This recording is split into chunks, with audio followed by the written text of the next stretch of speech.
Hi, Ellen. This is Sherry, Keith's ex-wife. Hope I have the right number. How did you get this number? Had to ask around quite a bit, but I'm resourceful when I need to be. I actually need to talk to you, not Keith. It's important. Who gave you my contact information? This is completely inappropriate. Does it matter? The point is we need to talk, woman to woman. If this is about money, you should talk to him directly. I'm not involved in your financial arrangements. Whatever happened between you and Keith is in the past. Interesting, that's where your mind went first. Money. But no, that's not why I'm reaching out, though we could discuss that too if you'd like. Then what do you want? I'm busy, and I don't appreciate being contacted like this. Wow, pretty rude. I can see why Keith described you that way. No wonder he was so eager to talk at the reunion. Said you changed since the wedding. What reunion? What are you talking about? Keith hasn't been to any reunion. You really want to know? Fine. I'm getting back with Keith. He's been meeting with me for months. What are you talking about? Keith hasn't mentioned seeing you at all. The college reunion, all our old friends were there. Got quite lively, actually. Reminded us both of the good old days before everything got complicated. That reunion was 6 months ago. Are you saying you've been seeing him since then? Because that's not possible. We've been together every weekend. Think about it, Ellen. He's still technically my husband. You're the other woman here. Always have been, even with that ring on your finger. Wait, are you married to someone else too? Is that what this is about? Because if you're trying to cause trouble... You really don't understand, do you? Keith told me everything about how unhappy he is, about how things aren't working out. He misses our life together. You're lying. Keith wouldn't. He's happy with me. We're starting a family. Would you like the details? About where we met, what we talk about, how he plans to fix his mistake? Should I tell you about last Tuesday? What mistake? What happened Tuesday? Keith was working late. You, obviously. Did you think you were special? That you'd won something? Oh, that's cute. I don't believe you. Why would Keith say those things? We've been married for years. He loves me. We're having a baby. Oh, honey, wake up and smell the affair. He never stopped loving me. You were just a distraction, a bit of fun on the side. Did you really think the pregnancy would keep him? Stop it. You don't know anything about our marriage, about our life together, about what we have. I know more than you think. Like how he complains about you constantly, how bored he is with domestic life.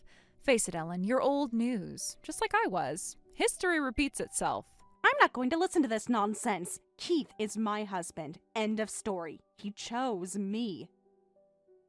For now, maybe, but we both know that won't last. He's already planning his escape back to his real life with me, where he belongs. His real life? The one that ended in divorce, you mean? Sounds like wishful thinking on your part. You're delusional. Call it what you want, but I have proof. Texts, emails, the works. All about how he can't wait to leave you. Should I forward them? You're bluffing. Keith would never say those things. He couldn't fake being happy this long. Not with me. Not with our baby. Oh, but he could. And he has. It's called acting, sweetheart. And he deserves an Oscar for his performance, just like he did with me. If you're done playing games, I have work to do, unlike some people. Games? Oh, this is very real. And it's just the beginning. Wait until you hear about the house.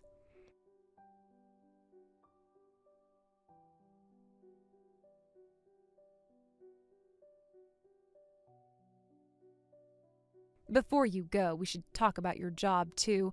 But first, let me tell you about your lovely house, the one you think is yours. I don't have time for this. I'm hanging up now. Find someone else to harass. Hang up all you want, but this conversation is far from over. I'll be in touch. You can count on that. We have so much more to discuss. Don't bother. I'm blocking this number. Goodbye, Sherry. Stay away from us. Block away. I have plenty of other ways to reach you. You can't avoid the truth forever, no matter how hard you try. And trust me, you'll want to hear what comes next.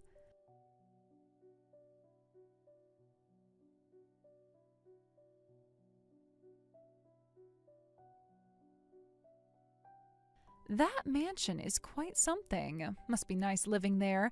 Did you know I drove by yesterday? The gardens look different now. You were spying on us? That's crossing a line. What gives you the right? Spying is such an ugly word. Let's call it research. Made sure to dress up for it, too. Designer everything. Drove my best friend's Mercedes. Had to look the part, just like old times. The house is just a house. Keith is a regular employee. Nothing special about it. Stop stalking us. Oh, honey, let's not play dumb. I know exactly whose house that is. Keith's childhood home, where the company president raised his only son. Every brick has a story. Did he ever tell you about the secret passage or the old wine cellar? How do you know about that? Those are family secrets. Keith wouldn't share those with you. I did my homework, unlike you, apparently. Did you really think you could just walk into that life, into that social circle, into that legacy? The East Wing still gives me chills. So many memories. Marriage isn't about social circles, or money, or old houses. It's about love. And that's what poor people say. Tell me, have you met his mother's friends yet? The charity committee, the country club wives, the old money families? They still ask about me, That's none of your business. Stop pretending you're still part of that world. You lost that privilege. I'll take that as a no. They wouldn't accept you anyway. Trust me, I know the type. I've been watching you at the grocery store, at your cheap lunch spots, shopping at department stores. How embarrassing for them. That's creepy and inappropriate. You need help. Professional help. Remember the divorce meeting? How his family treated us? So high and mighty. Wouldn't help no matter what we said. Who's going to help you now when it all falls apart? Like it always does with Keith. No one needs to help us. We're fine. Perfect, actually. Until you started causing trouble. Are you, though? Have you been to the main house lately? Or are you still not welcome there? Do they even know about the baby, or are you hiding that too? His grandfather's place turned you away too. Don't act superior. At least I'm actually married to Keith, legally. At least I knew which door to knock on. You probably don't even know about the summer house, or the lake property, or why the East Wing is always locked. The family portraits there, the hidden safe, the old documents. Enough. I'm not going to sit here and listen to you brag about things that aren't even yours. Never were, never will be. But they should have been mine. Would have been if Keith hadn't lost his mind and married the help. The family never recovered from that scandal. Did they tell you about the canceled gala? The withdrawn invitations, the whispers at the club? The help? Is that what you think I am? Some gold-digging servant? At least I work for a living, unlike some people. If the shoe fits, let's be real here, Ellen. You didn't marry Keith for his sparkling personality. We both know what you saw. Dollar signs, social climbing opportunities. A way out of your class. How dare you? You don't know anything about me, or why I married Keith, or what we have together, what we've built. Please, it doesn't take a genius to figure it out. Young, pretty assistant bats her eyes and lands the boss's son. Tale as old as time, just like in those romance novels you probably read, dreaming of your Prince Charming. I earned my position through hard work and talent. Not that you'd know anything about that. You've never worked a day in your life. Ooh, Kitty's got claws. Too bad that won't help you fit in. Once the novelty wears off, and it will, it always does. Just ask his mother's first assistant. Fit in with what? Your petty, shallow world? I'll pass, thanks. I have actual goals, real ambitions. Petty and shallow, but exclusive and powerful. You'll never be one of us, Ellen. No matter whose ring you're wearing, no matter whose baby you're carrying, the doors will stay closed. Us? You mean the same us that kicked you out? I think I'll take my chances. At least I have a real marriage, not just memories. Kicked out? Oh, sweetheart, that's not how it went down. But I wouldn't expect you to understand the complexities of high society, the unwritten rules, the silent agreements, the true power dynamics. I understand that I'm done with this conversation. You can take your high society and shove it. I'm hanging up now. Find someone else to torment. Hanging up won't change the facts. You are out of your depth here, in every possible way.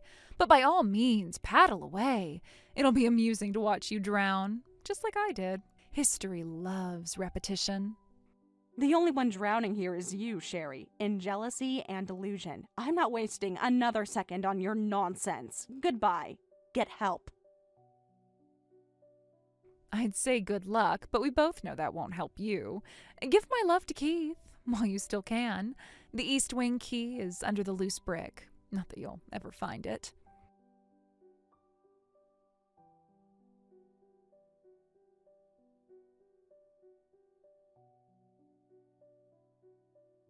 Still not done? Grow up, Sherry. It's over. Move on. Find your own life. It'll never be over, not until I have what's rightfully mine, starting with that house and ending with Keith. Believe that. The family agrees with me. They always did.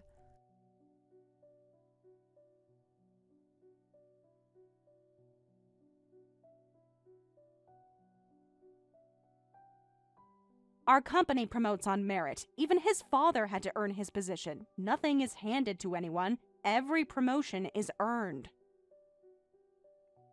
Merit? A competition? You really don't know how Keith and I met, do you? Should I tell you that story? About his first executive position? The one he got right out of college? I don't care about your history. Keith and I started at the company together. That's all that matters. We built our careers from scratch, side by side. And how's that working out? Must be interesting working together. Watching each other's careers develop, seeing who climbs faster, who gets noticed more.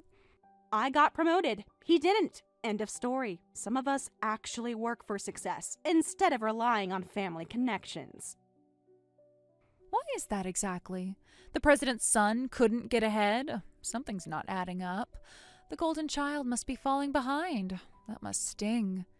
Because he's lazy. He thought being the boss's son meant automatic success. Everyone else worked hard. Everyone else got promoted. He just coasted. Expected everything on a silver platter. The future president coasting? Oh, that doesn't make any sense. What happened to all those grand plans, the succession strategy, the family legacy? He acted entitled, like his father's position guaranteed his future. The company saw right through it. No one respects nepotism anymore. Not in this economy. But Daddy's money helped, right? At least with the bills, the lifestyle, the fancy dinners, the weekend trips, the shopping sprees. He got demoted to entry level this year. Still didn't learn his lesson. Still thought he was special. Still expected special treatment, even after everything. Entry level? Wait a minute, that can't be right. The heir to the company doing grunt work, filing paperwork, running errands? That's impossible. The company doesn't care about his name, only his performance, and his performance was terrible. Missed deadlines, incomplete projects, failed presentations. Everything fell apart. He always ran to his father for money, made me handle everything at home. The bills, the planning, everything. While he played big shot, living in a fantasy land, just like now, apparently. Sounds familiar. Some things never change. He still can't handle responsibility. Still blames everyone else. But fired? Oh, that makes no sense. Even after demotion, he told me he was working from home, being productive, making changes, impressing people, getting back on track. Is that what he told you? That he was working from home? More like hardly working. More like avoiding work. More like lying to everyone. What are you talking about? He said he was putting in long hours, building his skills, impressing the higher-ups, making connections, rebuilding his reputation. Well, he certainly impressed them with his complete lack of work ethic and total disregard for company time, and company resources, and company reputation. Company time? He makes his own schedule, one of the perks of his position. That's what he always said. What he promised you too, right? His former position, you mean, before he got caught, using company hours for personal business, meeting people he shouldn't, places he shouldn't be, during work hours. Personal business? Oh, you're not making any sense, Ellen. What exactly are you accusing him of? What did he do? What aren't you telling me? You really want to know? You sure about that? Because once you hear this, there's no going back. No more illusions, no more fantasies. Of course I do. What aren't you telling me? What could be worse than demotion, than entry-level work, than losing everything? Let's just say his long hours weren't spent at a desk, and his meetings didn't involve any coworkers. Think about it. Put the pieces together. You were there, after all. Stop being cryptic and spit it out already. What do you think he was doing? What are you implying? Just tell me straight. I don't think. I know. And so does his father. That's why he was fired. That's why everything changed. That's why the doors are closed now. Fired for what? What could he have possibly done to warrant getting kicked out of the company, out of his birthright, out of everything he was promised? Think about those dates you mentioned, those special meetings. When exactly were they? Check your calendar. Match up the times. See the pattern. During work hours, every single time, when he was supposed to be working remotely, logging billable hours, charging the company. What are you saying? That he used work time for our meetings? That can't be right.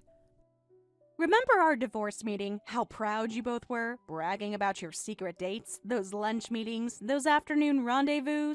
Every single one on company time. Every single one fraudulent. That's not... He said he had flexible hours, said he could do work whenever, make up the time later, handle things his way. He was cheating with you on company time, using work from home as cover. That's why he got fired. His own father had to let him go. No more chances, no more excuses, no more cover-ups. No, that can't be right. He told me he quit, that he was ready to branch out on his own, start his own company, be his own boss, follow his dreams. With what money, Sherry? He's broke, cut off completely. No trust fund, no savings, nothing. Not a penny to his name, just mountains of debt and a string of lies. But the inheritance, the shares, his stake in the company, he can't be cut off from that. That's his birthright, his family legacy, his future. He can, and he was. The moment he got caught betraying company trust, his father made sure of it. Everything gone, everything lost, everything destroyed. Wait, this can't be right. What about his trust fund, the inheritance, the company shares, the family properties, the offshore accounts? All gone. His father cut him off completely. Said he had to learn responsibility. Said no more chances. Said enough was enough. Said the family name means something. Said he'd brought shame to everyone. But the president position, the succession plan, you're telling me there's no money? None at all? Nothing left? Nothing saved? Nothing hidden away? Not a cent, just his final paycheck and some part-time work. Minimum wage, entry level, starting over, rock bottom. Part-time work? Keith? Impossible. He's never worked an honest day in his life. Never had to try, never had to struggle, never faced reality.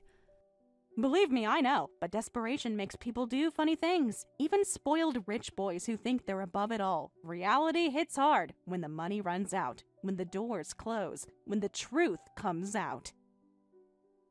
This is insane. I only went into debt because I thought, well, because he promised, because he swore, because I believed, because I was stupid.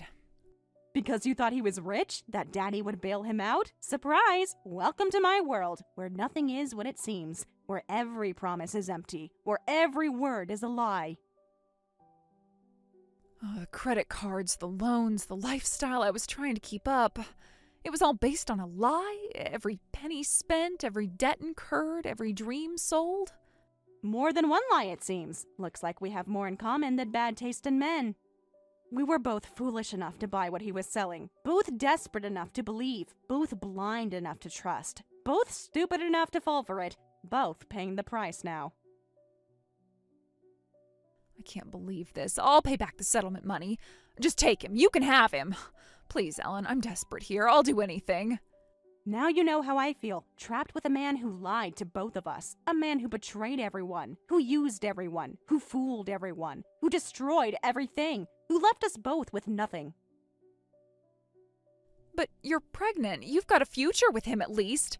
A real connection, a real reason, a real bond, something permanent, something true. A future with a man who can't hold a job, who lies to everyone, who betrays his own family, who ruins everything he touches, who can't be trusted, who never grows up. What are you going to do? About the baby? About everything? About the future? I don't know, but I know I can't trust him. Not after all this. Not anymore. Not ever again. Not with anything, especially not with a child. I'm so sorry, Ellen. I had no idea how bad it was. He really pulled the wool over both our eyes, made us both believe, made us both dream, made us both hope, made us both fools. He did, but that's not even the worst part. The worst part is wondering how much was real and how much was just another lie, how deep the deception goes, how far the damage spreads. For what it's worth, I don't think his feelings for you were a lie. Misguided and selfish, maybe, but not a complete fabrication. He did love you in his own broken way, as much as he could. Forgive me if I don't find that comforting, considering the source and everything else that's happened, that's been revealed, that's been destroyed, that can never be fixed. Too late for both of us. His family won't help. We tried everything. Every avenue, every connection, every possible solution. His parents? Did you go to them directly? Try to explain? Make them understand? Turned us away. Wouldn't even open the door. Like we were strangers. Like we never existed. What about his grandfather? The lake house? The summer property? Any of the extended family? The old connections? The family friends? All locked. No access, no help, no response. Complete silence. Total rejection. Absolute isolation. I had no idea about any of this. The job, the money, everything. He played us both. Like puppets on strings. Like characters in his story. Like pieces in his game. At least now we know the whole truth about everything. No more illusions, no more fantasies, no more lies. Just cold reality. Wait a minute. No money? I don't need Keith then. I only buried myself in debt because I thought he'd make me rich. Fine, I'll pay you back the consolation money. Just take Keith. You can have him. Ellen, I'm screwed otherwise. Now you know how I feel, trapped with a lying, cheating deadbeat who left us both with nothing, but I'm the one carrying his child. The baby. What will you do? Have you thought about it? Made any plans? Considered options? Found any support? We'll figure something out. Have to. Not much choice now. Baby's coming either way. Reality won't wait. Time keeps moving. Life goes on. Does he even care about the baby? About any of it? Has he shown any concern, any responsibility, any maturity at all?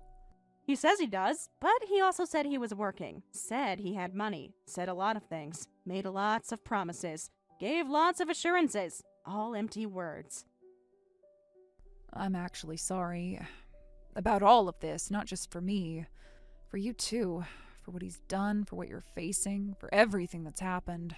Save your sympathy. We both made our choices. Now we live with them. Day by day, step by step, moment by moment. No looking back. You're stronger than I am. I don't know how you're dealing with all this, on top of being pregnant. I'd be a total wreck. A complete mess, falling apart and unable to cope. Who says I'm not? Just because I'm not crying on the phone doesn't mean I'm not falling apart inside. I've never been so scared in my life. So uncertain. So vulnerable. So alone. Scared? I thought you were just angry. Furious, even. I know I would be. Ready to explode, seeking revenge, wanting justice. Oh, I'm angry, all right. Angrier than I've ever been. But more than that, I'm terrified of being a single mom, of doing this all alone, of facing the future, of raising this child. You won't be alone. You have your family, your friends, people who actually care about you. Not like Keith and his awful clan. Real support, true connections, genuine love. I hope you're right. I'm going to need all the support I can get, emotionally and financially. A baby isn't cheap. Life isn't easy. The future's uncertain. Everything's changing. Don't I know it? The diapers alone cost a small fortune, and that's just the tip of the iceberg. Childcare, food, clothing, medical expenses. It never ends, never stops, never gets easier. Exactly, and I'm staring down that endless tunnel, knowing the man who should be by my side is nothing but a lying, cheating deadbeat. Some father he'll be, some partner, some support. Father? You really think he deserves that title after everything he's done? I wouldn't trust him to father a houseplant, let alone a child, let alone a family, let alone a future. Believe me, I know, but he is the biological dad, for better or worse. I can't change that. Can't deny it. Can't escape it. Can't forget it. Biology is overrated. What matters is who shows up, day in and day out, through good times and the bad. That's what makes a real parent, a real partner, a real person. You're right, and I'll make damn sure my kid has that. Even if I have to do it all on my own, this baby will know real love. Not the fake kind Keith specializes in. Not empty promises. Not hollow words. Amen to that. Your baby is lucky to have you, Ellen. Never doubt that. You're already an amazing mom, and you haven't even given birth yet. You're showing strength. You're showing courage. Thanks, Sherry. I needed to hear that. More than you know. More than I realized. More than I expected. Especially from you, after everything.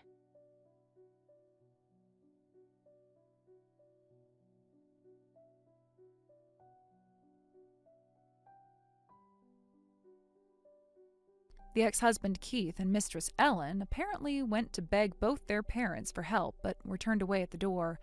In the end, they even tried Keith's grandfather, only to get the same treatment. Rumor has it the two of them are now working part-time jobs somewhere, barely scraping by. One can only hope they shape up and live properly as adults, at least for the sake of the unborn child. Thank you for watching all the way until the end. If you felt good after watching this video, please like the video. If not, please leave a comment and give us your feedback. Also, don't forget to subscribe. Your comments and likes help this channel grow. We hope you enjoy our other stories as well.